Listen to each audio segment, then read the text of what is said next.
It's a world gone wild. Everyone transforms into the last animal they eat. Some dude eats a bowl of beef noodles and turns into an ancient black dragon with insane power. Another guy bites into a fried chicken leg and comes back as an immortal phoenix rising from the flames. Me? In my past life, I casually grabbed some braised chicken rice, and all I unlocked was singing, dancing, and rapping. Zero combat ability. In a world overrun by monsters where only the strong survive, I didn't last long. I died like a chump. But now I've been reborn, right before the apocalypse hits. And this time, I know everything that's coming. I'm playing it smart, planning every move. I swore I'd climb to the very top of this new savage world. First target, the owl. It's born with insane night vision, and senses sharp enough to blow past almost every other creature. Get that ability, and darkness is never a threat again. You become the undisputed king of the night. Second pick, the electric eel. This thing pumps out over 800 volts. In my last life, guys who got that power ran the apocalypse unchallenged. Nobody dared mess with them. Once I locked in those two, I hit the internet hard, hunting for every busted, overpowered creature I could find. Then this tiny ant caught my eye. Your average ant can lift 400 times its own body weight. But the bullet ant? It's the apex predator of the ant world, on the global top 10 most venomous creatures list. The owl gives me elite night vision and super sharp hearing. The electric eel gives me control over high voltage lightning. The bullet ant gives me superhuman strength, a crushing bite, and deadly venom. Combat power, senses, venom, all checked off. But I was still missing the most critical piece: defense. In the apocalypse, if your defense sucks, it doesn't matter how hard you hit. You'll eventually get hunted down. Or you end up as dinner for some mutant beast. I'm not dying twice. This life, I'm building myself into a complete, no weakness, all-around warrior. So, turtle or crocodile for defense? In my last life, I watched a guy eat crocodile meat before the change.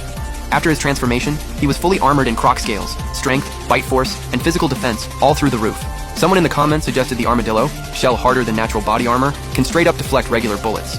Problem is, it's a protected endangered species. No legal way to get one. I crossed it off immediately. Then it hit me. The tardigrade. Hands down the most unkillable thing on the planet. Eat enough of them before the apocalypse, and you inherit that near-immortal body.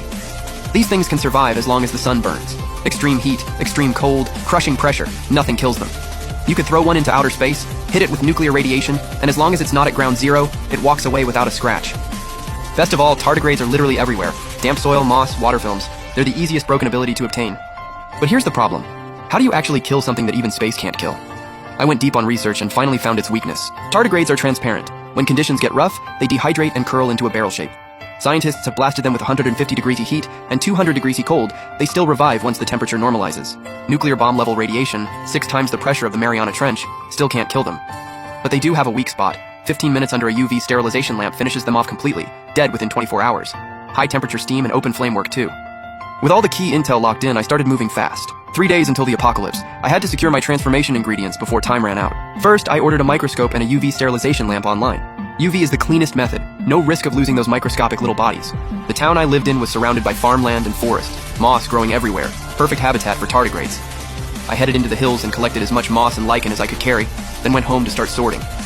On the way back, a salamander, maybe 10 centimeters long, crawled out of the roadside grass. That's when it clicked. This thing has insane regeneration.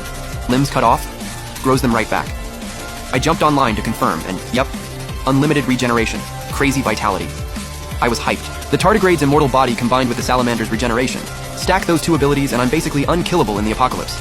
I brought the salamander home to keep safe, then hopped on my bike to the city, grabbed a UV lamp and picked up some high-stretch clothing so my outfit wouldn't shred when my body bulked up after the transformation.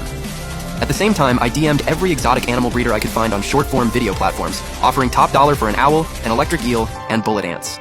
By the time I wrapped everything up, it was evening. I grabbed a quick dinner, then swung by the school to borrow a microscope, beakers, droppers, the full lab kit, so I could isolate and collect the tardigrades. Following online tutorials, I soaked the moss for 24 hours, squeezed out the water, and checked it under the microscope with a slide. Maybe reincarnation came with a luck buff. First try, I spotted a tardigrade, just 0.1 millimeters across. These things are completely invisible to the naked eye. Collecting hundreds of them was going to take serious time and effort. After a half-day grind, I'd only found 12. Probably because the moss hadn't soaked long enough and most of them were still trapped inside. But the method worked, and that was enough.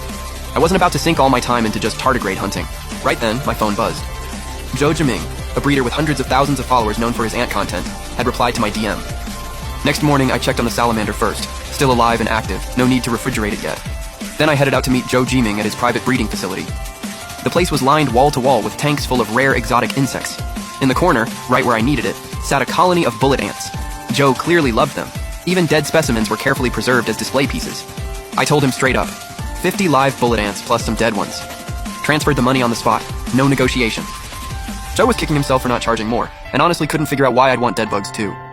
While browsing the facility, 2 beetles that looked like literal chunks of iron caught my eye. Joe said they were diabolical ironclad beetles, the toughest shells in the insect world, able to withstand nearly 40,000 times their own body weight. Scale that up to human size, and it's basically the ultimate physical defense in nature. My mind went crazy. That's the iron beast from my last life. I know exactly what this thing becomes. I added the ironclad beetle to the must-buy list on the spot. Joe saw I wasn't leaving without them and jacked up the price. Said rare species like these don't come cheap, could run thousands or even tens of thousands. After some back and forth, I paid 20,000 yen for 2 ironclad beetles. That left me just over 10,000. I still needed to budget for the electric eel and the owl, so I asked Joe if he knew where to get an electric eel. Turned out he had a friend in the exotic aquatic scene who'd just picked one up but couldn't keep it alive.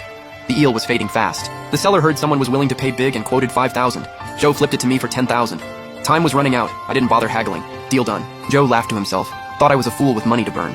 He had no idea that once the apocalypse dropped, cash would be worthless. We rushed over to the seller's place, confirmed it was a genuine electric eel in the tank, and I wired the payment right there. The seller even offered to help me acclimate it to the water. I just told him straight, heard electric eel tastes great, planning to cook and eat it. Both of them froze on the spot, immediately regretting they hadn't charged more.